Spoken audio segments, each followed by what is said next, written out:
ফেসবুকে এই অপশনটি যাদের অন করা নাই তারা তাদের ভিডিও কখনোই ফর ইউতে যাবে না বা ফেসবুক থেকে যেরকম রিচ এঙ্গেজমেন্ট আসার কথা তা কখনোই আসবে না।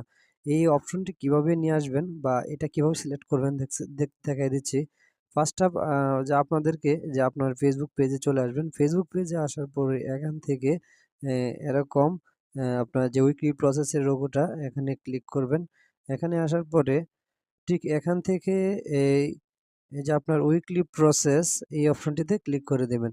এখানে ক্লিক করার পরে এখান থেকে দেখেন আবারও উইকলি প্রসেস এই অপশনটিতে ক্লিক করে দিবেন। এখানে ক্লিক করার পরে এখানে একটু লক্ষ্য করেন রিচ মোর পিপল এই অপশনটিতে ক্লিক করবেন এবং এখানে একটা এরো চিহ্ন আছে দেখছেন? এই এরো মার্কে ক্লিক করে দিবেন। ক্লিক করার পরে এখানে ৪ টা অপশন শো করবে। ঠিক আছে?